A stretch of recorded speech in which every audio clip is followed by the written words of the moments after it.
Saint ரொமுவால்ட் 951ல இத்தாலியில உள்ள ஒரு செல்வ செழிப்பான குடும்பத்துல பிறந்திருக்காரு. சின்ன வயசுல ரொம்ப மகிழ்ச்சியா வாழ்ந்துட்டு வந்திருக்காரு. ஒரு நாள் இவருடைய தந்தை இவருடைய பக்கத்து வீட்டுக்காரரோடு ஏற்பட்ட சொத்து பிரச்சனையால அவரை கொலை செஞ்சிருக்காரு. அதுக்கு பிறகு தனக்கு பிரச்சனைகள் வரும் அப்படின்னு இவருடைய தந்தை குடும்பத்தை விட்டுட்டு தலைமறைவாயிருக்காரு. இந்த சம்பவத்துக்கு பிறகு ரொமுவால்ட் ரொம்பவே மன வருத்தம் அடைஞ்சிருக்காரு.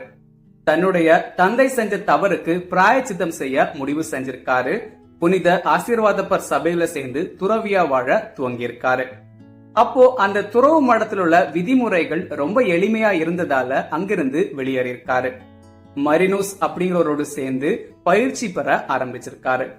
அந்த காலகட்டத்துல பல நாடுகளுக்கு போய் நற்செய்தி அறிவிக்கணும் அப்படின்னு முடிவு செஞ்சிருக்காரு.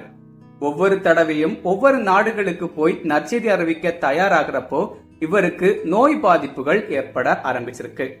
ஒரு கட்டத்துல தன்னால அயல் நாடுகளுக்கு போய் நற்செய்தி அறிவிக்க முடியாது அப்படின்னு முடிவு செஞ்சிருக்காரு. டமல்டோனி அப்படிங்கிற இடத்துல ஒரு துறவு மடத்தை நிறுவி இருக்காரு. அங்க ஜெப மற்றும் தவ வாழ்க்கை வாழ ஆரம்பிச்சிருக்காரு.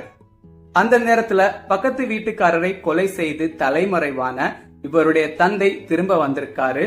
மனம் திரும்பி இவருடைய துறவு மடத்திலேயே ஒரு நல்ல துறவியா வாழ ஆரம்பிச்சிருக்காரு. இறுதியா 1027 திடீரென நோய்வாய்ப்பட்டு இறந்து போயிருக்காரு ரொமுவால்ட். ஜூன் 19 செயின்ட் ரொமுவால்ட் ஃபீஸ்ட் டே.